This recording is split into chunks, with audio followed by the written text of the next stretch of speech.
هو ليه مهم نعلم الطلبة سواء بقى في المدارس أو الجامعات يعني إيه تنمية مستدامة؟ كلمة نعلمهم، أنا I think learning by heart is the best. الناس كلها بقت حابة تفهم هو إيه الإيفنت الكبير قوي اللي هيحصل في مصر ده، يعني إيه تفاوض على الفاندز بتاعة المناخ في الغرف المغلقة. فأنا شايفة إن ده كان الجيت واي لإن إحنا نفهم يعني إيه تغير مناخ وتنمية مستدامة، النواة بتاعة إن الناس تبتدي يبقى عندها كده فضول إنها تعرف هو ده إيه المهارات أو القيم اللي محتاجين هم يتعلموه. There is no planet B. إحنا ما عندناش اختيار تاني. والمدن الجديدة دلوقتي عندنا فرصة إن إحنا نعمل مباني تعليمية مستدامة، وفي بعض التجارب زي جامعة هليوبلس وبعض الأماكن طبعا اللي بدأت. كام حد؟ قليلين. العدد بتاع المدن الجديدة هو مش مصر الأعداد أكبر من كده بكثير جدا. فقام رد عليا رد قال لي إحنا بلد الطعمية. ده بالظبط يعني ده مش شغل على المطاعم بس بتاع الطعمية بس.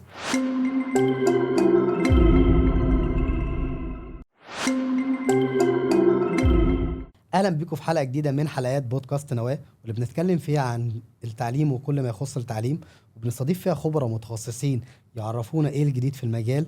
وكل حلقه بنستضيف شخصيه مؤثره في مجالها وتكلمنا اكتر عن مجالها وتكلمنا عن خبرتها. النهارده عندنا حلقه مختلفه تماما. دورنا كتير وعشان خاطر نعد الحلقه دي قعدنا نبص على مراجع كتير عشان نعمل حلقه عن موضوع بيهم ناس كتير جدا وبقينا نسمعه، وكان ترند ولسه مازال ترند، والفترة الجاية هيبقى فيه تركيز كبير جدا عليه، وهو التنمية المستدامة. بس يعني ايه تنمية مستدامة؟ وازاي التنمية المستدامة بتأثر في العملية التعليمية؟ وليه مهم جدا في التعليم ان احنا نتكلم عن التنمية المستدامة؟ وكمان ايه الجهات اللي بدأت تعمل مبادرات في مجال التنمية المستدامة؟ وموضوعات تانية كتير هتتكلم فيها النهاردة أستاذة بوسي العسال، استشاري البيئي، واللي اشتغلت فيه القطاع الخاص واشتغلت فيه جهات وشركات متعددة الجنسيات، واشتغلت كمان في بعض المبادرات الأممية اللي تبع الأمم المتحدة، وحاليا هي مدير الإدارة المركزية البيئية والتنمية المستدامة في الهيئة الاقتصادية لقناة السويس، وحد عنده خبرة أكتر من 16 سنة في المجال. فأنا مبسوط جدا النهاردة إن هنتكلم عن الحلقة دي، ومبسوط جدا إن أنت النهاردة معانا يا بوسي. أهلا بيك يا محمد. ازيك؟ عامله ايه؟ ايه الاخبار؟ انا مبسوط جدا انك معانا النهارده في الحلقه. يعني انا مبسوطه اكتر وميرسي على الفرصه اللطيفه دي، لان فعلا حته التعليم في التنميه المستدامه مش كل الناس عملت تاتش بيزنج عليها بالشكل اللي المفروض يبقى. يعني دي حقيقه، وعشان كده دايما بنختار شخصيات مؤثره في المجال وعندها خبره وكمان اشتغلت بايديها. وفي البدايه كده يعني دايما اول سؤال، حابب برضو تعرفينا عن نفسك وعن التاريخ بتاعك في مجال التنميه المستدامه عموما. طيب خليني اقول لك، انا ما بداتش خالص في التنميه المستدامه، لان التنميه المستدامه عمرها في مصر مش 16 سنه. صح. بس خليني اقول لك ان انا بدات في اول حياتي في الماركتينج. اشتغلت في واحده من اكبر الشركات المالتي ناشونالز، وكنت ماسكه الماركتينج فيها. اشتغلت في شركات برضو في البرايفت سيكتور. مسكت ملف التعليم الفني في مؤسسة غبور للتنمية، ومتهيألي احنا وقتها عرفنا بعض. ده من فترة طويلة، أول ما كانت الفاونديشن لسه بيحصل لها لونشنج. والحقيقة دي كانت التيرنينج بوينت أو الستارتنج بوينت إن أنا أدخل المجال ده. أنا كنت شغالة على الملف ده كفاونديشن عادي، تطوير التعليم الفني. وخليني أقول إن كان في انسبيريشن من الله يرحمه الدكتور رؤوف غبور. هو اللي كان عنده فيجن ان التعليم الفني هو الحاجة اللي هتعمل صناعة السيارات مستدامة. فدي كانت أول طوبة يعني في الحتة دي. وكنا كلنا مستغربين جدا ان ليه هو مهتم جدا ان هو يعمل مؤسسة غبور للتنمية، ليه مهتم جدا ان هو يعمل بروتوكول مع الألمان على أساس ان هم أحسن حد بيشتغل في الحتة دي. عدلنا المناهج، وعلشان كان من وقتها كان لسه طبعا قانون صناعة السيارات مش لسه كان بيناقش في مجلس الشعب. وأنا فاكرة هو قال لي كلمة عمري ما هنساها: قبل ما تشتغلي في الفايل اقري مقترح القانون. فأنا حتى وقتها قلت له يا دكتور رؤوف أنا مالي ومال القانون؟ قال لي عشان تبقي فاهمة انتي بتعملي ايه. فخلينا نقول ان احنا حياتنا كلها مبنية على قوانين، وهي دي فكرة التنمية المستدامة. سواء كان القانون باي فورس او فولنتري. بعد ما خلصت الفايل ده والحمد لله كان في بايلوت بروجكت اللي هو كان مدرسة امبابة واضطريت ان انا يعني خلاص بقى اسيب الفايل، وجيت بعديها اتسند لي ان انا امسك حاجة اسمها الجي ار اي ريبورت بتاع المجموعة. الجي ار اي ريبورت كان هو فكرته في ان في حاجة اسمها جلوبال ريبورتنج انيشيتيف. الجلوبال ريبورتنج انيشيتيف ده ليه قوانين ومينلي هي بتتبع الاس دي جيز اللي هم ال 17 جول. طبعا انا في الاول ما كنتش فاهمه ده ايه وبيعمل ايه، وانا المفروض اعمل ريبورت ده حاجه الاي ار اللي بتعمله وللمجموعه كلها، ويعني الموضوع كبير وانا كنت متخيله هو اكبر مني بالظبط. فوقتها قال لي لا يعني اشتغلي فيه، واشتغلت فعلا فيه مع تيم، وكنت ماسكه هيدنج الكوميتي بتاعه الريبورت. بعد ما خلصت اول ريبورت حسيت ان انا حصل لي ظروف بيرسونال يعني، واضطريت ان انا اسيب الشغل. بس كان الموضوع بالنسبه لي بدا يبقى ايه ده، لا ده عالم جديد. فعملت الدبلومه وبقيت سيرتيفايد وكنت من اوائل الناس اللي اشتغلت في الموضوع ده في مصر. الدبلومه كانت في مجال ايه؟ فالجي ار اي في السستينابيلتي. ممتاز. وبعدين بدات بقى ادخل المجال من الحته دي، عملت ريبورت اول سوشيال امباكت ريبورت بتاع البنك الاهلي مع شركه ما يعني، اشتغلت في ريبورتس كتير. وبعد كده بعد شويه بدات اللي بيتوغل في التنميه المستدامه بيبتدي يبص لها من اكتر من منظور. فبدات اشوف ان الموضوع ما هواش موضوع ريبورتس. ريبورتس مهمه للمستثمرين وعشان يقدروا يتاكدوا ان البيزنس ده sustainable ويحطوا فلوسهم، وخصوصا في دول زي الدول النامية، لأن هو مفيش استقرار، مفيش الكلام، فهو لازم يبقى متأكد إن هو هيحط فلوسه، الفلوس دي هترجع له in a way or another. فبدأت فعلا وقتها إن أنا أبص للموضوع، طب sustainability أكبر من الريبورت. فبدأت أشتغل على الأرض وأشوف إيه البيلرز اللي ممكن تحقق على الأرض. كان من ضمنها الجايدنج بتاع المصانع الصغيرة وورش، وهم ازاي مثلا ان هم ممكن يعملوا برودكت بطريقة مستدامة، وهم اصلا ايه الادنج فاليو ليهم في الحتة دي. فاشتغلت فعلا على المشروع ده، واشتغلت على مشروع السستينبل جيف اويز، ازاي نجايد المصانع انها تطلع البرودكت بدل ما احنا نستورده، لان زي ما انت قلت في الاول هو ترند. فالترند ده يعني الترند، انا باجي للبرايفت سيكتور، كل الشركات عايزه ايه؟ هي عايزه sustainable products sustainable giveaways. طبعا الصين اول حد بيصنع بسرعه ونستورد وتروح العمله الصعبه. فبدات اشتغل على الحته دي ونجايد الورش الصغيره through CSR projects وthrough ان هم ازاي يقدروا يطلعوا منتج ينافس ويصدر. فدي كانت بداية الشغل على الحتة دي. اوكي. بس ده in a nutshell يعني. بعد كده اشتغلت بقى في مبادرة للأمم المتحدة، ودي كانت شغلتها انها تساعد شركات البرايفت سيكتور والقطاع الخاص ان هي تحقق اهداف التنمية المستدامة وتعمل الريبورتس بتاعتها وتحقق الكوميتمنتس بتاعتها، بحيث انها تعرف تبقى ليستد في البورصة، تعرف تصدر. طبعا في قوانين طلعت زي السيبام اللي هيبتدي يطبق في 2026. فكل ده احنا بنجري، والبرايفت سيكتور محتاج يجري، يعني محتاجين نجري مع بعض in parallel. بالظبط. فاشتغلت في المبادرة دي حوالي 3 سنين أو 3 سنين إلا.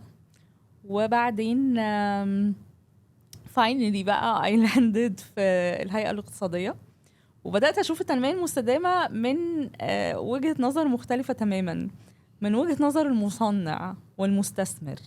يعني إزاي أنا عايزة أقوم صناعة وفي نفس الوقت أتفادى كل الغلطات البيئية وكل الحاجات، لأن في الآخر هو في مانديتس علشان الناس دي تصدر، وفي commitments، وده بقى ظاهر جدا احنا دلوقتي في الهيئة الاقتصادية بنجراب استثمارات مثلا زي الاستثمارات الهندية. ليه هم بيجوا عندنا وبيفتحوا مصانع عندنا؟ علشان ديو تو القوانين الجديدة اللي زي السيبام، هو بالنسبة له عايز يقلل المسافة والانبعاثات بتاعته في التصدير. فأنا بالنسبة له أنا strategic location، بالظبط. فعشان كده بدأوا يجوا يستثمروا هنا. فهم عشان يستثمروا هنا هم برضو محتاجين يكمبلايو، فاحنا محتاجين ناخد بالنا من الاسبكتس البيئية، محتاجين ناخد بالنا من ايه الحاجات اللي نعملها لهم عشان يبقى البيزنس ده sustainable ويبقى فيه استقرار ويعرفوا يعملوا التصدير ده. وفي وجهة نظري ده تعليم لينا ككبار بالظبط. وللمستثمرين وللبرايفت سيكتور، علشان نقدر نكومبلاي مع زي ما انت بتقول الترند. هو ترند، بس هو ترند في وجهة نظري مكمل معانا. بالظبط. فداتس ات. يعني طبعا هي رحلة مختلفة شوية، شغلك طبعا في القطاع الخاص وشغلك طبعا في التعليم الفني، ويمكن ساعتها اتشرفت ان احنا اشتغلنا سوا يعني. ودي كانت تجربة اظن كنت انتم البايونير اصلا ساعتها، لسه كانت اول فاونديشن بتشتغل في الحتة بتاعت الفوكيشنال اديوكيشن، التعليم الفني والتدريب المهني. وطبعا بقى شغلك كمان في الامم المتحدة او في المبادرات الاممية، دي حاجة برضو شايفها اكسبيرينس مختلفة. وحاليا دلوقتي تشتغلي مع الحكومة في بعض البروجكتس، وفي الجزء مهم جدا في الحته بتاعه التنميه المستدامه. فده يعني واضح ان في اكسبيرينس اتخلقت في الموضوع ده. وفي نفس الوقت كمان الموضوع زي ما كنت بتقولي كده هو ترند، وستيل هو ترند والناس بتتكلم عنه، ولحد النهارده الناس اصلا مش قادره او بتتكلم عليه من فوق خالص، بتتكلم تنميه مستدامه وعايزين يبقى نعلم الطلبه تنميه مستدامه وعايزين المباني بتاعتنا تبقى مستدامه، وبنتكلم عن الانوفيشن. بس لحد النهارده محدش قال لنا هو ليه مهم نعلم الطلبه سواء بقى في المدارس او الجامعات يعني ايه تنميه مستدامه. طيب خليني اقول لك على حاجه. كلمه نعلمهم، انا I think learning by heart is the best.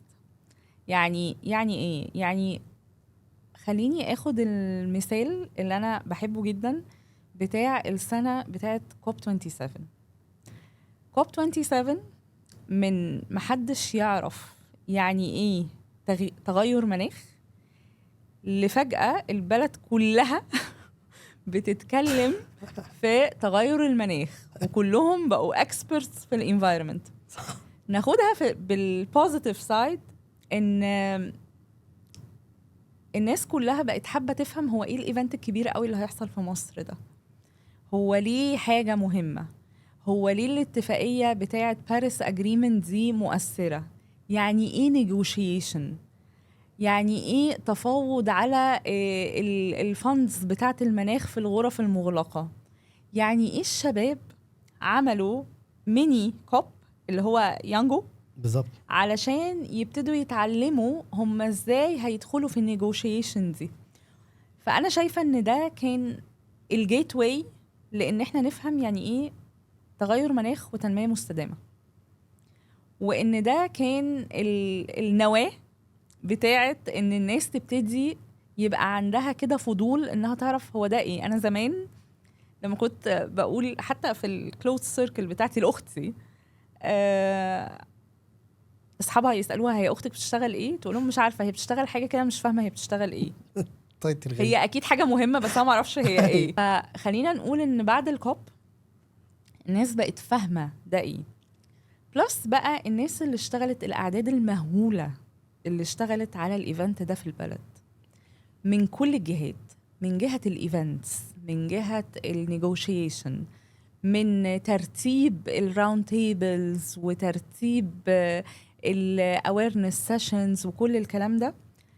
كل الالافات اللي اشتغلت دي فضلت شهور كل كلامها في بيوتها عن تغير المناخ. انا احب اقول لك ان انا ابني باصحابه بقوا بيتكلموا عن الكوب 27 وتغير المناخ، فهي learning by heart اكتر. هما بدأوا يفهموا انت مامتك بتشتغل فين، هو انت مامتك في شرم الشيخ، لا انت باباك في معرفش ايه، طب هو سافر الاسبوع ده، طب هي رجعت، طب كده بدأ الموضوع يتداول حواليهم، فبدأ يبقى عندهم فضول، وبدأوا الولاد يعني عارف بيتباهوا على بعض، ده انا مامتي في شرم الشيخ، ده انا بابايا في شرم الشيخ. فدي كانت لحظة فارقة في تاريخ التنمية المستدامة وتغير المناخ في مصر. بدأنا نبيلد on this، بدأ يبقى فيه زي chapters بسيطة في التعليم عن حاجات بسيطة قوي، عن ايه هو تغير المناخ، ايه تأثيراته، ده ممكن يأثر على الزراعة في ايه، يأثر على الصناعة في ايه، يأثر على اقتصاد الدول في ايه. بس ده طبعا مش كافي. خليني اقولك، هي ممكن حد يبقى شايفها ان هي لازم تبقى مادة كاملة للتنمية المستدامة، في ناس شايفاها ان هي ممكن تبقى embedded في مواد كتير. فخليني اقولك ان مثلا في التعليم الامريكي، اوكي، في المدارس الامريكان، هما اوريدي الجريد مثلا نقول starting من جريد 10 بيبتدوا يفولنتيروا ويشوفوا ايه الحاجات في التنمية المستدامة اللي ممكن initiatives يعملوها عشان يروحوا يتدربوا في الأمم المتحدة. بس المدارس نفسها ما عندهاش curriculum، ما عندهاش حاجات درسها، فبقى الموضوع أكتر منه تدريس، هو اجتهادات شخصية. احنا بنجيب الاتفاقية الفلانية، بنجيب حد من بره عمل simplifying للجولز دي، عملنا activities. حتى even في البرايفت سيكتور كان في المبادرة اللي أنا كنت بشتغل فيها، احنا دايما بندخل كده على الشركات، بنعمل ايه، نعمل اناليسز ايه فين ازاي، محتاجين ايه عشان تحققوا الكلام ده. اكبر مشكلة واجهتنا كانت ايه؟ ان البيزنس يونتس مش فاهمة يعني ايه تنمية مستدامة، والبيزنس يونت بتاعت التنمية المستدامة اي حد مش فاهم اي حاجة بيمسكها. يعني حد بتاع سلامة وصحة مهنية، واحد بتاع مشروعات فاضي فتمام ياخد الفايل. فطبعا هو لما بيدخل ده فايل فيه مذاكرة كتيرة قوي بالظبط، فانا مش هقعد اوجع في دماغي. فبدأنا نعمل دورات بليفلز على تعليم الناس جوه الشغل ايه هي التنمية المستدامة، عشان يعرفوا يلموا بس معلومات التقرير. عملت شوية يعني بقوا الناس فاهمين هي الإدارة دي بتعمل ايه وايه أهميتها. اوكي. فالتعليم مش بس في الأطفال الصغيرين ولا في الجامعة، لا ده حتى على مستوى الكبار هما مش عارفين. يعني لسه مش لا مش هقول مش عارفين، بس مش فاهمين الموضوع توتالي، ما هماش ماسترينج ات. ودي كانت مشكلة. طب الأسهل إن احنا نعلم الكبار ولا نعلم الجامعة ولا الصغيرين؟ ولا ما احنا محتاجين كوادر في الحتة دي في سوق العمل، especially إن هو بقى مرتبط جدا بالinnovations والستارت ابس والارتفيشال انتليجنس وكل الترندز الجديدة، هي كلها متصلة ببعض. فالصح ان احنا نبتدي من الجامعة عشان يبقى عندنا الكاليبر اللي ممكن يشتغل في الكلام ده، ولا من الأطفال الصغيرين؟ وأنهي أصعب؟ خليني أقولك إن إحنا المفروض نمشي in parallel. يعني لازم يبقى في awareness في الجامعات، وده I think إن هو حاصل بشكل كبير، مش كمادة علمية قد ما هي كمبادرات زي يانجو، زي إن في دلوقتي اتحادات شبابية بتتكلم بقى عن topics مختلفة في السستينابيليتي، زي مثلا الكلايمت فاينانس، زي الشمول المالي، زي يعني في topics قصدي كتير جدا بدأوا يعملوها للشباب علشان يقدروا يأهلوهم لسوق العمل الجديد. في فرص جديدة، في خلينا نتفق ان في يعني في فرص معينة هتروح خالص، هتتشال، مش هتبقى ليها بوجود الارتفيشال انتليجنس، وفي حاجات جديدة موجودة. فالناس دي المفروض انها تبقى مؤهلة. بس الأسهل الصغيرين، ليه؟ لأن هم بياخدوا من الديلي لايف بتاعتنا، يعني الحياة اليومية اللي هم شايفينها، من بقى مثلا تدوير المخلفات. احنا عندنا طبعا كارثة في الموضوع ده، الفايل ده كارثي، عندنا مصيبة. ليه بقى؟ علشان احنا عندنا في التربية ما كناش مؤهلين على الأضرار البيئية بتاعة المخلفات دي عاملة ازاي. فاحنا البيهيفير بتاعنا أصلا غلط. عشان بقى تغير البيهيفير ده لحد كبير قوي، دي مش أسهل حاجة، وهو مش مقتنع بده. واسهل كلمه بتتقال هو انا يعني الازازه البلاستيك اللي انا هرميها دي هي اللي هتبوظ الكون كله. هي واحده في واحده في واحده في واحده هتبوظ. فالصغيرين هيبقوا اكتر ممكن يعملوا دايجستنج للبيلرز بتاعت التنميه المستدامه وال14 جول. they will learn it كده ongoing من اهاليهم. اوكي. غير الكبار محتاجين نبذل معاهم مجهود اكتر. however انا شايفه ان هم يعني عندهم شويه برضو وعي للجديد، وكتير جدا بيحاولوا يربطوا السستينابيليتي بالاي اي والانوفيشن بالاي اي. فدي حاجه يعني واخده السكه بتاعتها زي ما بنقول يعني. اوكي. فانت مش شايفه ان يعني طبعا من بعد كوب، وهو كوب ده طبعا كان turning point في sustainability و climate change، والحاجه اللي بدات الناس كلها تسمع عن الجزء اللي ليه علاقه بالانبعاثات والتنميه المستدامه والمصطلحات الجديده اللي احنا كنا طبعا ما بنسمعش عنها. طبعا الايفنت ده من الايفنتات اللي بعتبره استراتيجيك ايفنت، ان حاجه زي كده كبيره بتحصل في مصر بالشكل ده، وان في مبادرات حصلت من خلاله، وفي بارتيشنز كانت موجوده بتعرض بعض السولوشن. فانا شايف ان دي حاجه كانت ادد يعني ليها قيمه كبيره جدا في النظام البيئي او الايكو سيستم اللي احنا موجودين جواه. وده خلى المدارس او الجامعات او المؤسسات بدات تعمل مبادرات. بدانا نسمع كمان زي ما انت بتقولي عن بعض الانشطه الطلابيه زي اناكتس، او المبادرات اللي بتعمل حاجات ليها علاقه شويه بالسستينابيلتي. بقينا نسمع عن كومبيتيشن، بقينا نسمع كمان عن بعض الانكيوبيتور اللي بقت تقول لو انت بتشتغل في الاقتصاد الاخضر، بتشتغل في الريسايكلينج، كل الحاجات دي. طبعا الحاجات دي يمكن انا كنت من حوالي 10 سنين مثلا 11 سنه كنت عامل بيزنس اسمه جرين بيزنس، ان انا اعمل اعاده تدوير للمخلفات العضويه احولها لبايو جاز. فما كانش لسه اصلا في الجهات دي ولا في الكلام ده، لكن النهارده دلوقتي بقى في دور كبير جدا موجود.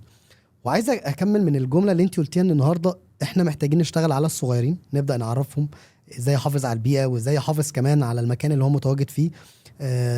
لان الحاجات دي بتضر حاجات زي الناس اللي بترمي الحاجات في البحر، الناس اللي النفايات اللي بنرميها وبتبهدل حياتنا، وطبعا اللي بيطلع منها انبعاثات. وفي نفس الوقت الكبار محتاجين يبقى عندهم توعيه.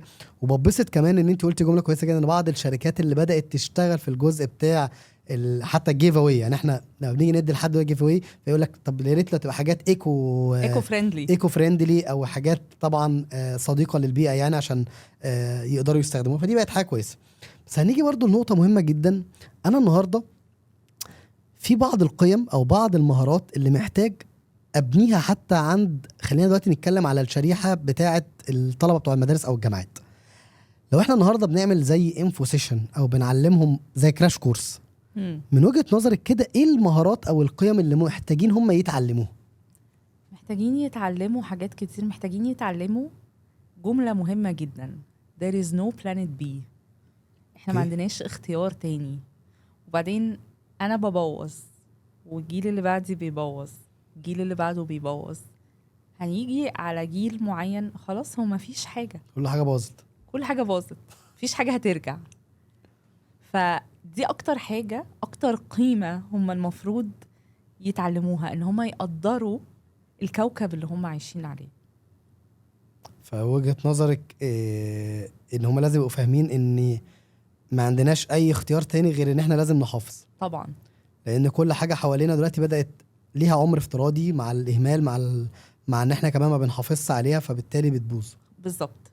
وده بقى هيبقى كاسكيدد لكل البيلرز. يعني هيبقى كاسكيدد للبيهيفير بتاعهم، سلوكهم مع رمي الزباله، سلوكهم في التعليم، سلوكهم في تقبل الاخر على فكره، والجندر ايكواليتي، سلوكهم في ان الميه دي حاجه مهمه، وان الثروه السمكيه دي شيء لا يقدر بثمن، وان احنا عندنا حاجات كتيره قوي احنا بنسيء استخدامها.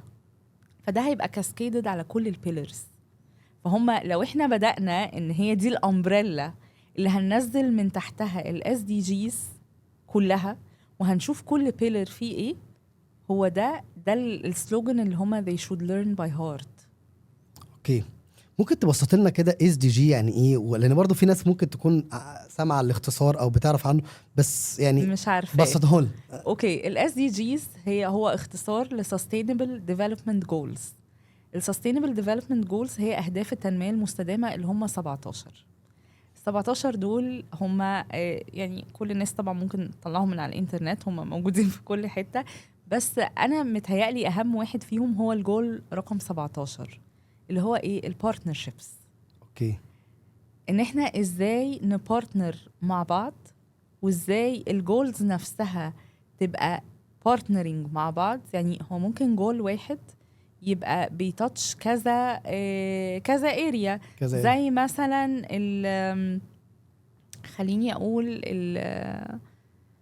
ال SDG اللي هو relevant بالجندر equality. اوكي. الجندر equality ده هي مش معناها ان 50% ستات و50% رجاله والكلام ده، لا.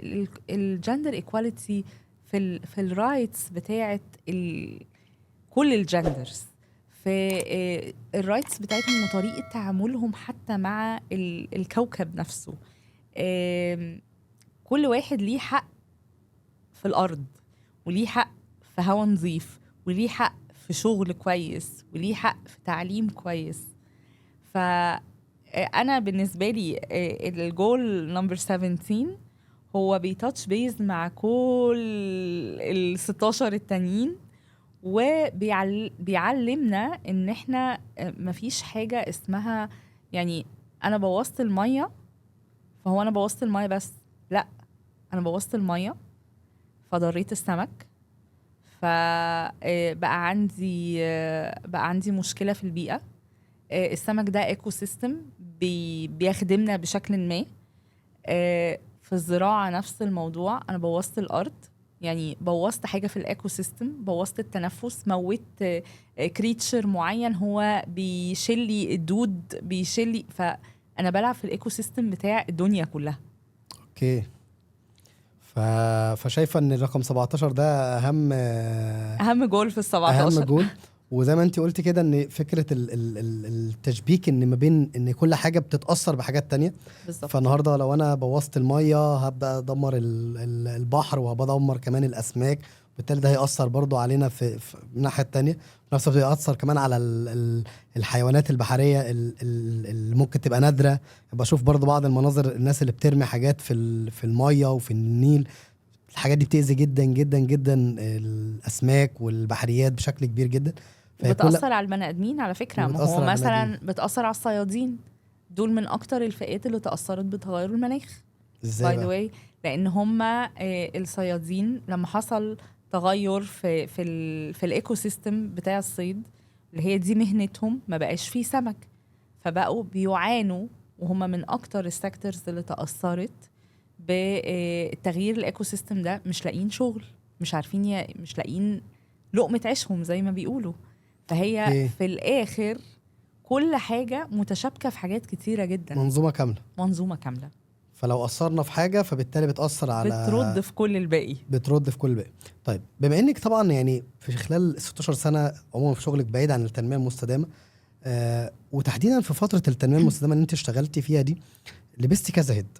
فشايفة دلوقتي هل في مبادرات بقت موجودة في مصر او موجودة حتى بره مصر ممكن نستفيد منها وناخد من تجربتها، ان احنا نبدأ نعرف الناس اكتر عن التنمية المستدامة، نبدأ نعمل لها تطبيق جوه مدارسنا او جامعاتنا؟ فهل شفتي في بعض المبادرات في مصر او بره مصر ممكن حتى نستفاد منها؟ طبعا اكيد في كتير. وخليني اقول ان البرايفت سيكتور من اكتر الناس اللي بتمول المبادرات دي. يعني انا في اواخر ايامي في المبادره الامميه كان عندي تجربه ان انا، يعني خليني احكي لك الحكايه من الاول. بالزبط. انا جات لي منحه من السفير الامريكي، وسافرت على برنامج الكلايمت كرايسيس السنه اللي بعد الكوب على طول. اوكي. في اكسشينج بروجرام ده بيتعمل حاجه اسمها الاي في ال بي، ده بيبقى بالترشيح من حد من جوه السفاره، والبرنامج ده بيتعمل بقاله 80 سنه في البلد. احد خريجينه رئيس الراحل انور السادات، وهم بيختاروا على بروجرامز مختلفة. فأنا طبعا بالنسبة لي إيه ده، وأنا مسافرة على حاجة كبيرة، وكنت منبهرة الصراحة وأنا مسافرة. لما روحت كنت inspired قوي بفكرة التبادل الثقافي، وكنت inspired أكتر وأنا بقى هناك بحتة الفروقات. بمعنى إن أنا مسافرة، هو في تغير مناخ في أمريكا زي ما في تغير مناخ في مصر، والسستينابيليتي اتأثرت هنا واتأثرت هنا. ف بدأت أبص على في مصر إيه التشابهات في ده، أو ممكن نعمل إيه. أنا سافرت 4 يعني الأربع أماكن الولايات الكبيرة في أمريكا، وكل حتة بتختلف ديول الجو بتاعها عن المكان التاني. فبدأنا نماب مصر فين وأمريكا فين، أو إيه اللي شبه ده في ده.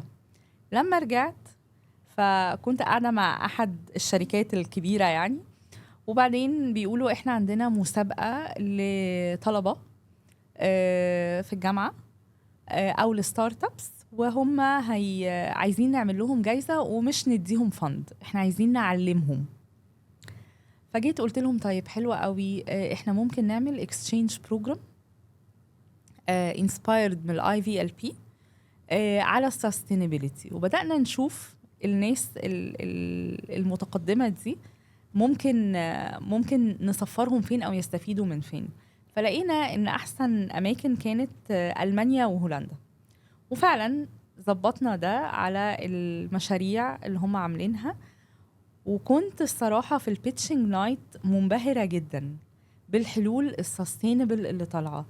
من ضمن كانت المشاريع it touched me a lot، يعني أنا بوسي personally.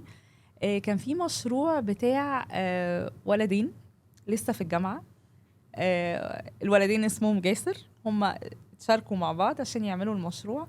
بدأوا يجيبوا المخلفات بتاعة الملابس والمنسوجات ويعملوا لها تريتمنت معين ويعملوها ألواح خشبية.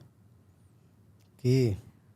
فجينا واحنا مسافرين وهم كسبوا طبعا في المسابقة، وكانوا من ضمن الناس اللي سافرت. واحنا هناك فلقيت الولد في الولدين بيقول لي يعني انا بس مش فاهم قوي، هو لسه صغير فمش فاهم قوي الاكسشينج بروجرام. هو راح مثلا لمصانع سستينبل لايتس، راح ABB للكهرباء، راح حتت كتيرة جدا. فانا كانت اكتر حاجة شدتني التريتمنت بتاعة الخشب عندهم، وازاي يبقى مقاوم للمطر. فواحنا واقفين في السايت فيزيت في ألمانيا قلت له جاسر، هو انت ما فكرتش خالص ان انت ممكن تصدر لهم الخشب ده؟ فقال لي لا. قلت له طب ما تفكر، شوف السبيكس، يعني احنا دلوقتي في التور، شوف السبيكس اللي هما محتاجينها، وشوف التريتمنت بتاعة البروجكت بتاعك ده يبقى عامل ازاي وتصدره. او حاجة تانية، انت عندك احنا بنعمل ايفنتس كتيرة جدا، وهنا كمان كنا بنتكلم على الايفنتس بيبقى فيها هوادر كتيرة جدا. طبعا. ليه ما تفكرش ان انت تعمل الايفنتس دي بالماتيريال بتاعتك دي؟ اهي اتليست هتبقى ريسايكلد. بالظبط. ففعلا كان الولد بقى بقية السفرية مركز جدا عمال يشوف التارجتس بتاعته. فلا طبعا في مبادرات وحاجات ممولة من البرايفت سيكتور، وانا شايفة ان هي احسن ما ادي للستارت اب فلوس في ايديها، لا انا اديها تعليم هيفيدها along the way.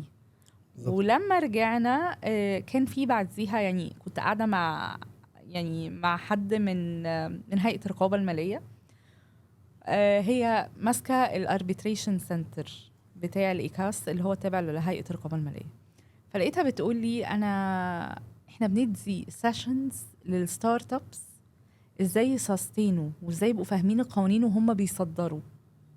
فلا طبعا في مبادرات مش بالكم اللي احنا محتاجينه، ولكن يعني زي ما نقول هي بداية، محتاجين اكتر من كده بكتير، بس بداية، وبداية مش وحشة خالص، بالعكس. اوكي. طيب بقى في مصطلح كده بقى له فتره، الجرين اديوكيشن او التعليم الاخضر. ممكن تشرح لنا المفهوم ده؟ طيب خليني اقول لك الجرين اديوكيشن هو لو خدناه من الاسبكت بتاع الجرين بيلدينجز فهو هنروح على حته اكتر السستينبل سيتيز اللي هي أوكي. ايه؟ المدن المستدامه. بالظبط. المدن المستدامه دي ليها بقى سيرتيفيكيشنز كتير، والمباني ليها سبيكس معينه وحاجات كتيره قوي. بس يعني what is remarkable في الحتة دي ان انا هقول ان احنا عندنا في مصر تجربة يعني اكتر من رائعة، وهي في جونة. اوكي. الجونة تعتبر اول sustainable city في البلد قبل شرم الشيخ by the way. اوكي.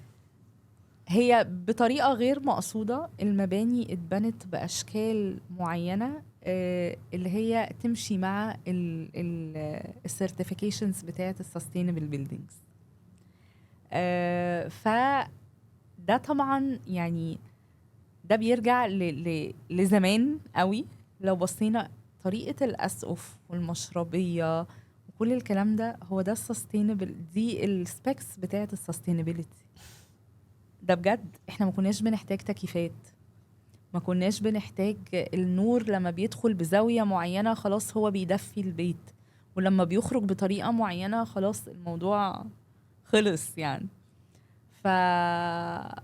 فاحنا ممكن لو رجعنا لأصلنا هنلاقي ان احنا اصلا كنا sustainable. وباي ذا واي انا كنت عملت دراسة عن في قصر عابدين. قصر عابدين يعد sustainable by the way. اوكي. قارنته بالسبيكس بتاعت الليد بتاعت الجرين بيلدينجز. اوكي. وكنا مسميين القصة دي في المبادرة يعني الأممية ما بين الماضي والحاضر. اوكي. ف السستينبل او الجرين اديوكيشن لو خدناها من الاسبكت بتاع الجرين بيلدينجز هو ان البيلدينج يبقى ايكو فريندلي، وده بيأثر على الصحة بتاعت الولاد، التنفس، ان هو مش كل حاجة بالكهرباء والتكييفات مش كل حاجة كده خالص. هل احنا مستعدين لده دلوقتي؟ للأسف لا. ليه؟ علشان احنا اولا جوه الداون تاون بقى كراودد جدا، بقى في انبعاثات كتيره جدا. فعلشان تعمل حاجه بالسبيكس دي انت محتاج مكان جديد زي الجونه، زي شرم الشيخ، عشان تبتدي تعمل ده. واي ثينك ان دي كانت الفكره بتاعه تخريج الحكومه من وسط البلد، او نخرج الجهات اللي فيها عليها ترافيك كتير لمكان جديد يتعمل بطريقه صحيه اكتر علشان نخفف الترافيك ونقدر نبتدي نعالج ما افسدناه. ممتاز. بس ده برضو يعني انا شايف برضو ان مثلا دلوقتي الاماكن الجديده والمدن الجديده دلوقتي عندنا فرصه ان احنا نعمل مباني تعليميه مستدامه، وفي بعض التجارب زي جامعه هليوبلس وبعض الاماكن طبعا اللي بدات. كام حد؟ قليلين ليه؟ عشان خاطر برضو تاني احنا لسه في نقطة ان الناس لسه بتفهم الموضوع ولسه بتعرف، ولسه كمان برضو الظروف المحيطة اللي حواليها، وفي نفس الوقت البيئة نفسها. خلينا متفقين ان العدد بتاع المدن الجديدة هو مش مصر. تمام. مصر الأعداد أكبر من كده بكتير جدا، فمحتاجة ان الناس تحافظ على المباني دي وتحافظ على الجرين ايكو سيستم ده. فهم لسه ما عندهمش الوعي الكافي اللي يخلي ان تتصرف مئات ملايين الدولارات على الكلام ده. لكن انا ما بقولش على فكرة، انا مش بحبطك خالص، بس احنا بدأنا في حتت، وفي جامعات حكومية بدأت مثلا انها مش هقولك انها تعمل فولي جرين بيلدينج، بس مثلا تعمل سولار بانلز، فتستغنى عن الكهرباء، هتاخد الكهرباء بتاعتها من رينيوبل، من الطاقة الشمسية. بدأنا نشوف ان والله التكنولوجي دي غالية، بدأنا نفتح المصانع هنا بتاعت التصنيع ده. عندنا ستارت ابس كتير جدا شغالين في القصة دي، غير الاستثمارات الخارجية اللي بتيجي على حتة الرينيوبلز وان هم يصنعوا في الحاجات دي. فعندنا بداية، بس البداية دي يعني لسه قدامنا برضو حبة علشان نقدر نوصل، مش هقولك لل100% بس يعني at least ل70-80%. ممتاز. طيب لو انا النهارده واحد عاجبني مجال التنميه المستدامه وعايز ابدا اتعلم وابقى راجل خبير كده او اخصائي او استشاري، هل في زي دبلومات معينه او بكالوريوس معين او ديجري معينه بتتقدم في المجال ده اقدر انا اقدم عليها واتخصص في المجال ده؟ في كتير في الجامعات هي تخصصية شوية، يعني في البيئة ماجستير، مش دبلومة، ماجستير في التنمية المستدامة. وفي الجامعات الحكومية باي ذا واي ده بدأ يبقى موجود في دبلومات workshops من كذا جهة من الأمم المتحدة، في حاجات أونلاين كتيرة جدا جدا جدا. يعني ده أكتر بلاتفورم ممكن الواحد يعرف يلاقي فيه الماتيريال اللي هو محتاجها. وفي حاجات بقى دولية طبعا كتيرة جدا، في دبلومات متخصصة زي الGRI وزي ESG investment وزي في دبلومات على الكاربون كريدتس، ويعني في حاجات كتيرة طبعا. فدلوقتي بقى في اصلا التخصص ده بقى موجود له برامج تدريبيه موجوده ليه وديجري معينه، وبتقولي دلوقتي كمان في ماجستير. يعني برضو بعض الناس بتبقى عايزه تخش المجال ده بس هو مش عارف، مش لاقي المنتور. يعني برضو خلي بالك، خلينا نبقى صراحه كده، احنا بعد كوب كله بقى يدي تايتل انا خبير التنميه المستدامه ايا كان، ومحدش هيبص ورا حد. بس انا قصدي انا بالنسبه لي برضه عايزه ان الناس تعرف ايه ايه الريفرنس في المجال ده. فانا النهارده لو عايز اتعلم وليكن حاجه في مجال تكنولوجيا التعليم، كان مجال ممكن يكون ما حدش يسمع عنه، دلوقتي اقدر اقول له تقدر تعمل بكالوريوس هنا، تقدر تعمل ماجستير هنا، تقدر تاخد دكتوراه في المجال ده. فبدات ان الناس تفهم في الجزء ده، فهكذا في التنميه المستدامه. بص اخر سنتين انا شايفه ان في طفره في الحته دي جامده جدا. كان في فكره، واحد ال NGOs يعني نفذتها، ان يبقى فيه زي بيرسونا هي الادفوكيت للتنميه المستدامه. اوكي. ودي واتعمل عليها افلام كرتونز واتعمل عليها كذا حاجه يعني. فقصدي ان حتى ايفن اللي بيكتب الكلام ده ما كانش موجود. يعني احنا اكتر حاجه كنا بنعاني منها ان مثلا في التنميه المستدامه ما فيش مرجعيه عربيه معتمده. يعني لما تيجي مثلا المخاطبات في السعوديه غير في مصر، غير كان اول حد عمل ديكشنري كان UNDP وما كانش مكتمل. اقدر اقولك ان اخر سنتين لا طبعا بقى في كتير، وفي مرجعيات كتير للحته دي. يعني في جامعات حكوميه، في جامعات عالميه، في حاجات بلاتفورمز كتيره جدا مشهوره، وفي حاجات حتى يعني هي كاتيجوريز. بس قصدي اللي عايز يدخل المجال هو عنده اكتر من جيت واي. طب ولو انا اتعلمت النهارده مجال التنميه المستدامه وخدت دبلومه وخدت ماجستير، ممكن اشتغل ايه؟ يعني ايه التايتلز اللي بقت موجوده دلوقتي؟ انت قلت دلوقتي كام تايتل كده جوه الشركات بقوا يشتغلوا عن حاجات ليها علاقه شويه بكتابه التقارير اللي ليها علاقه بالتنميه المستدامه. فهو انا لو انا اتعلمت الحاجات دي، ايه فرص الوظائف اللي قدامي في كتير جدا. زي ايه؟ زي كل شركه فيها sustainability department كامله دلوقتي، او climate change department كمان. لو انا شركه يعني فيها ده ليه؟ علشان التقارير زي ما انت قلت، فيها sustainability officer، فيها sustainability manager، فيها sustainability director. كل ده موجود في شركات بتضم sustainability للcorporate social responsibility، ان هو ده بيبقى المردود بتاعها او البيمنت بتاعتها للمجتمع، البيمنت باك للمجتمع. فبتضم الاثنين ديبارتمنتس على بعض. لو انا هتكلم مثلا في شركه بتصدر، فانا لازم ابقى حد فاهم قوي sustainability عشان اعرف الرولز اند ريجوليشنز اللي مطلوبه مني عشان اصدر المنتج. فدي تايتل تانية. ممكن اشتغل في التعليم. يعني انا ممكن دلوقتي المدارس عندها اتجاه ان انا عايز الولاد دي تفهم in a way or another ايه هو التنميه المستدامه. انا جات لي مدرسه من المدارس كانت عايزه تعمل اكتيفيتي تعلم فيها الولاد، مش منهج ومش ورك شوب، الولاد الصغيره اللي هي بتاعت جريد 5 و6 يعني ايه تنميه مستدامه او يعني ايه السستينبل ديفلوبمنت جولز عن طريق اللعب. اوكي وده عملناه. كانت من اول الحاجات اللي انا عملتها برضو في لما دخلنا عملنا الاناليسز على الشركات، عملنا لعبه اسمها ساستينوبولي.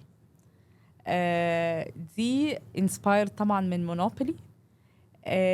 وهي كانت فكرتها في ايه، ان انا ابعد يعني العب بايديا وافهم كل المصطلحات زي الوقود الاحفوري، زي تغير المناخ، زي ايه العقوبات ديو للقانون اللي بتطبق على الشركات، ايه الكلام ده. ودي موجوده واتبعتت للشركات ولعبوا بيها، وبالعكس الناس فهمت رولز اند ريجوليشنز ما كانتش فاهماها. اوكي. فاصلا المجال ده فرص التوظيف فيه كبيره جدا. انت عندك برضو في الايفنتس بالظبط. مش بتسمع دلوقتي التيرم بتاع sustainable event؟ بالظبط. وانا عايز الايفنت بتاعي يبقى ايكو فريندلي، واعمل لي قيس لي البصمه الكربونيه اللي طلعت من الايفنت ده. ده سؤال جديد ده. انا شغالين في الايفنتات، فدايما بيقولوا لنا هاتوا لنا بعض البرودكت او بعض الجيف اواي تبقى ايكو فريندلي، بس اول مره اسمع عن ايفنت فيه نسبه انبعاثات ولا ممكن لا البرودكشن بتاعه. وعلى فكره هيئه الرقابه الماليه او شركه التامين، يعني انا على ما افتكر، يعني على ما اتذكر، اوكي، ان هم في ايفنت معين عملوه واشتروا كانت حاجه في التامين، اتحاد التامين. اوكي. واشتروا، كانوا عايزين الايفنت يبقى زيرو انبعاثات. اوكي. بعد ما خلص الايفنت راحوا اشتروا شهادات كربون بالإيميشنز اللي طلعت من الايفنت ده عشان يوفستوا، عشان يبقى الايفنت زيرو كربون. اوكي.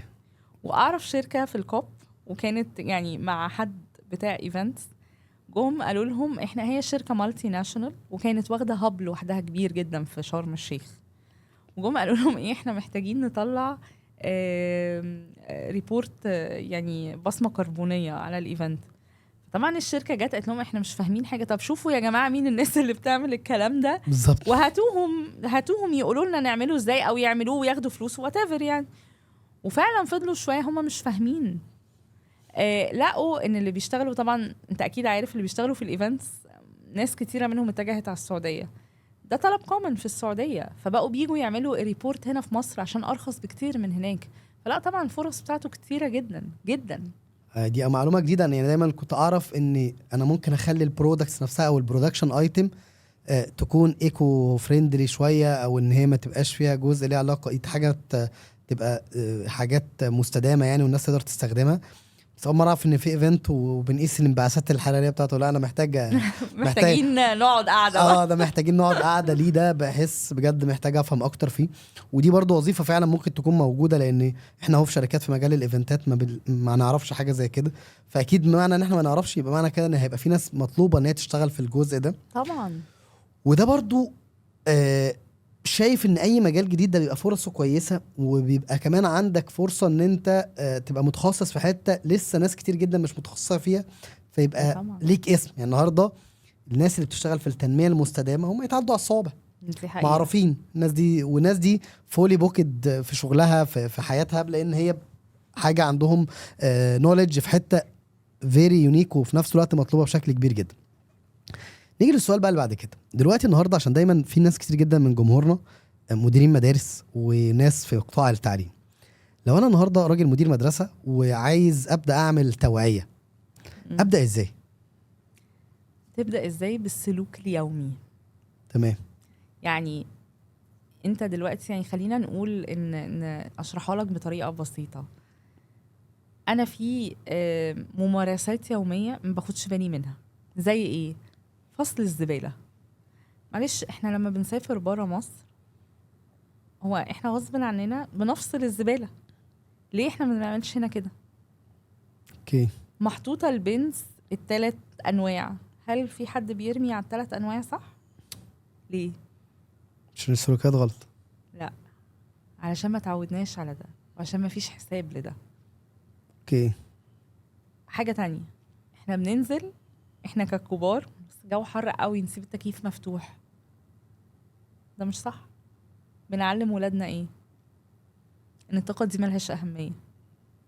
بلاش، احنا بنستعمل، اصل احنا مش هنغير التكييف ده علشان بنوفر. احنا بنوفرش ليه؟ لان التكنولوجي اتغير، فالتكييف الجديد التكنولوجي بتاعته اكتر وبتوفر في الكهرباء وفي الكلام ده. فالسلوكيات اليومية هي الكي للتغيير. توعية ان يعني ايه اهمية ان انا افصل الزبالة. ان احنا يعني خليني اقولك معلومة، انت عارف ان احنا عندنا تصنيف ان احنا من اعلى الدول المصدرة للزبالة، واحنا ما عندناش تكنولوجي. احنا عندنا منطقة منشية ناصر من اكتر كده الزبالين. اه ف ده فيها بيزنس دي. دي بيزنس كبير جدا. ليه؟ واحنا ما عندناش فكرة فصل الزبالة كمان. فتخيل بقى انت لو بتفصل الزبالة. بس هقولك على حاجة، انا عندي كهيئة اقتصادية كمية ريكويست على تصدير الزبالة غير طبيعية. فهو it's a business. هل بقى الولاد الصغيرة فاهمين ده؟ هل الكبار فاهمين ده أصلا؟ لا. لا. فالممارسات اليومية بتاعتنا هي غلط. احنا محتاجين نإديوكيت الكبار عشان يبقوا قدوة للصغيرين، وفي نفس الوقت نإديوكيت الصغيرين ان هو دي البراكتسز الصح. وده اللي بعد كده مطلوب. بالظبط. انت عارفه فكرتيني بحاجه بمناسبه موضوع الريسايكلينج. يعني انا اشتغلت مع احد الاشخاص كده يعني، والفتره ما الشخص ده يعني كان بيشتغل في بيزنس، وبعد كده دخل في موضوع منشيه ناصر ده. الشخص ده مليونير دلوقتي ما شاء الله، يعني ربنا ما يوسع شاء عليه. الله. وكان بس بيشتغل في الحته اللي ليها علاقه بفصل الزباله. واعرف حد احد الاصدقاء وهم احد الشركات الناشئه، بس طبعا هم دلوقتي بقوا مره مصر، كانوا بيشتغلوا في الريسايكلينج للالكترونيات لو تفتكر الموضوع ده. طبعا. ودول طبعا يعني عملوا هنا مصانع لفصل، وعملوا كميه مبادرات كويسه جدا، والنهارده الشركه دي بقت موجوده كمان بره مصر، بقت لاسباب ما يعني. بس القصد ان في حتت معينه انا ممكن كمان اعمل بيزنس فيها. يبقى لان دايما احنا برضو بنتكلم في نوايا عن حاجه اسمها ليها علاقه برياده الاعمال المجتمعيه. فالنهارده لو واحد بيعمل حاجه ليها علاقه بالريسايكلينج، هو بيساعد البيئه وبيدخل دخل، وفي نفس الوقت بيعمل حاجه مستدامه. فانا متهيألي برضو دي فرصه للناس، ان انتوا عندكم فرصه ان انتوا تشتغلوا في المجال ده، سواء تعملوا بيزنس، تعملوا توعيه، تعملوا حتى برامج تدريبيه. ده خلي بالك برضو في واحده من الريكوستات اللي بقت تيجي دلوقتي، اللي بقيت اشوفها، ان بقت ناس عايزه برامج مدربين معتمدين في الجزء بتاع التنميه المستدامه، ويشتغلوا اكتر في الدول العربيه، لان لسه الدول العربيه برضو في بعض الدول اللي لسه سوق اخضر خالص، لسه مش معروفين. دي يمكن حقيقة. مصر بدات تاخد خطوات. انا مش هقول ان احنا واصلين لمرحله كويسه، بس لا، احنا واصلين لمرحلة كويسة قوي. يبقى احنا واصلين لمرحله كويسه طالما انت لا طبعا لا، اصل افشل. هقول لك ليه. كان الفيصل ما بيننا في الحتة دي كوب 27 كان في مصر، وكوب 28 كان في الامارات. خليني اقول لك المجتمع بتاع السستينابيلتي كل الكوميونتي كان في الامارات. فبقينا، ودي كانت الصراحه a proud moment. يعني انا وانا هنا في كوب 27 كنت متذمره على حاجات كتيره جدا جدا. يعني كنت ماشيه، يعني كان في احد مساعدين الوزراء، واقول له لا ازاي واحنا وازاي نعمل كده ومش عارفه ايه، واحنا مع بعض في كوب 28 في الامارات. انا قلت له شابو. اما قال لي شفتي؟ قلت له والله العظيم شابو. احنا فعلا كان عندنا كونتنت بنديليفر، عندنا حاجة ملموسة تانجبل، عندنا مبادرات، او البرايفت سيكتور عنده النية الحقيقية مش الفيك ان هو يعمل حاجة. ده انا ما شفتوش في الامارات. وابسط دليل هقولك على مشروع بسيط جدا. جاي لي يعني جاي لنا في الهيئة، ومينلي هو مرتبط باناونسمنت كانت مينلي من الامارات اعلنت في كوب 28 ان هم هيعملوا اول sustainable aviation، ان هم هيوفستوا في الاول، وبعد كده هيستعملوا الساف اللي هو السستينبل افيشن فيول. اوكي. وطبعا كلنا في وقت كوب 28 ايه الجنان الازلي ده، ومين هيركب طياره يعني احنا بنخاف اصلا كشعب. انا شخصيا لا، يعني كلنا هذا محتاجه الشخص. يعني ازاي يعني طياره بزيت سستينبل فيول ايه يا جماعه وبتاع بالظبط. ايه، مش هينفع الكلام ده. وبعدين فوجئت ان في شركه كبيره جدا مالتي ناشونال بره مصر جايه مقدمه هنا في مصر ان هي هتعمل مصنع للساف، للسستينبل فيول افيشن. مشكله الشركه دي كانت حاجه واحده، اللي هي كميات زيت الطعام المستعمل. هل احنا كدوله هنقدر نوفرها لها ولا هتضطر تستورده؟ اوكي. وقتها اتكلمت مع المسؤول عن جهاز شؤون البيئة والمسؤول عن الفايل ده تحديدا، وقلت له يعني انا بس يعني احنا نعرف بعض وكده، فقلت له يعني انا بسأل هم دلوقتي الشركة جايه لي بالريكوست الفلاني، وبس هم بيشوفوا احنا هنقدر نوفر الاعداد دي من الزيت المستعمل ولا نبقى كاتبين لهم ان هم يقدروا يستوردوه. فقام رد عليا رد قال لي احنا بلد الطعمية. ده بالظبط، يعني ده مش شغل على المطاعم بس بتاع الطعميه بس. فقال لي بصي ما تقلقيش، احنا هنوفر لهم ده، وكل الاعداد اللي محطوطه في ريكوست دي دوبل جدا وهتتوفر، وهم يعني هم بيصنعوا ده وهيدوه للمؤسسات في الطيران، وبالعكس يعني احنا عملنا صناعه مش موجوده في حته. وفعلا قال لي ولو هم قلقانين يوم لما هنبقى كدوله مش قادرين نوفر لهم ده هنعمل لهم اذن الاستيراد، بس انا متاكد ان احنا هنوفره له.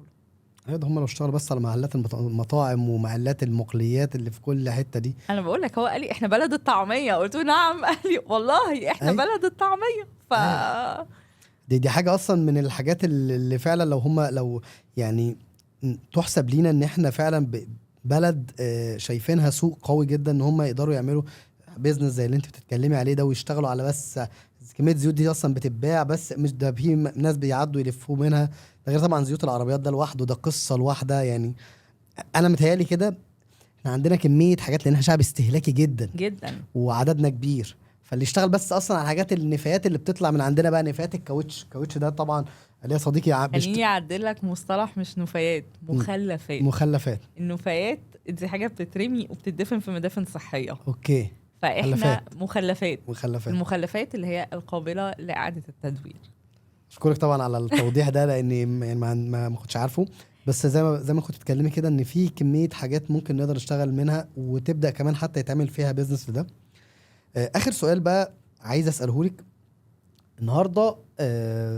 لو بقى عندنا روجيتا كده عشان نبقى عندنا توعية وعندنا فهم وعندنا تطبيق للتنمية المستدامة جوه قطاع التعليم، حضرتك كده كنت مسؤولة، كلفتي كده بإذن الله ان انت حضرتك تمسكي الملف ده كده، ايه القرار؟ نفسي امسكه. اه. والله نفسي امسكه، عشان كان عندي فكره بس هي للاسف ما طلعتش للنور. اوكي. خليني احكي لك عليها ببساطه. فكرتها جت منين وهي كانت ايه. فكره التوعيه كانت بالنسبه لي ممثله في حاجه صغيره جدا، اللي هي ايه؟ برنامج أبلة فاهيتا. اوكي. برنامج أبلة فاهيتا احنا كنا مرتبطين بيه لدرجه ان احنا بنروح يوم الخميس عشان نتفرج عليه. صح.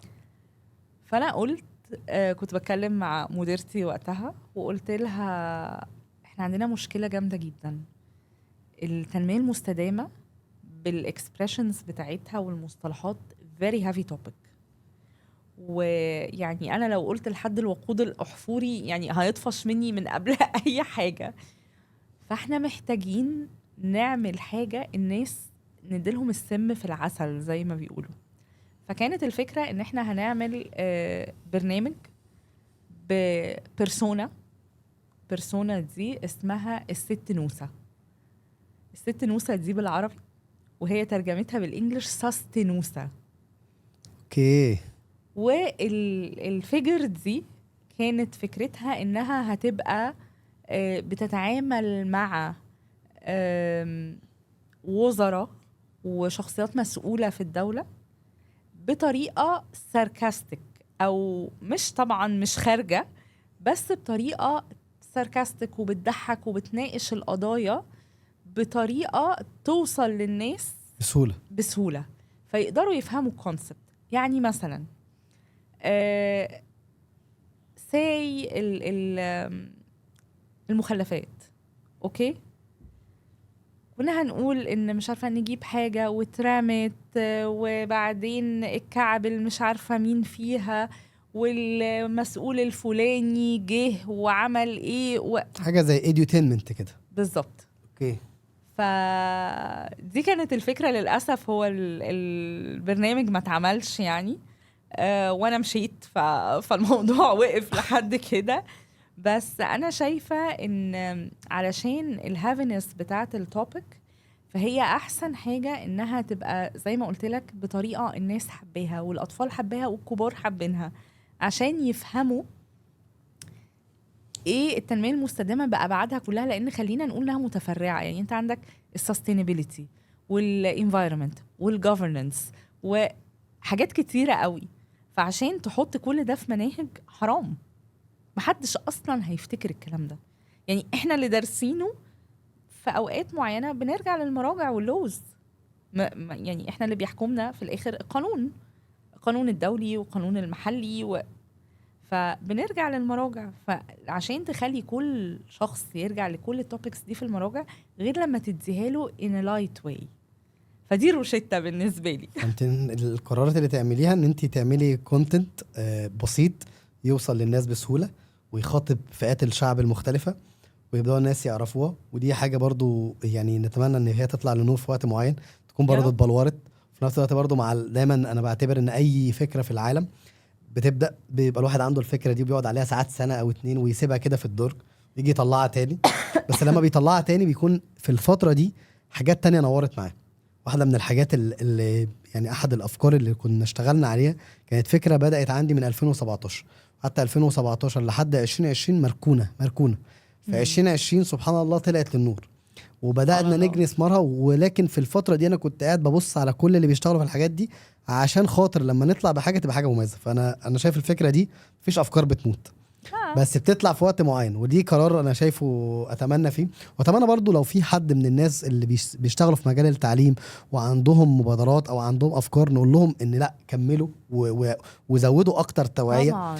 وكلنا محتاجين فعلا نبدأ نعمل توعية عن التنمية المستدامة في القطاع التعليمي، في المدارس، في الجامعات، لولادنا كمان. ده برضو نقطة مهمة جدا، ان انت مش هينفع تبقى ابنك في البيت، ابنك بيروح في المدرسة بيسمع ان هو ما ينفعش يرمي الزبالة بشكل غلط او يكسر زرعة او يدمر حاجة في البيئة او يكون بيستخدم الكهرباء باستخدام غير عادل او يخلي حتى البيوت معمولة بشكل غير مستدام.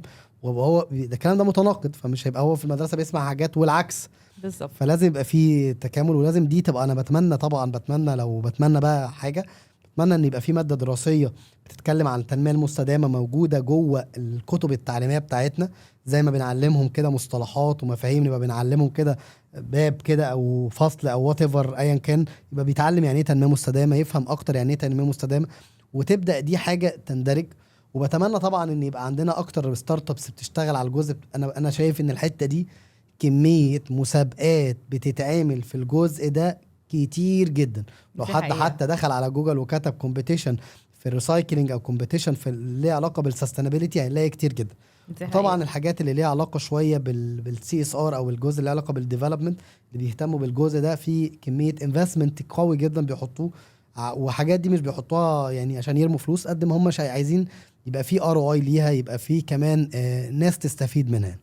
اكيد طبعا. يعني خليني اقول لك حاجه تو راب اب. يعني انت بتنادي بده، انا بأنادي بقى بحاجه كمان. اتفضل. مشكله الستارت ابس ان هم ليه مش عارفين يحققوا التنميه المستدامه، هي مينلي بسبب القوانين.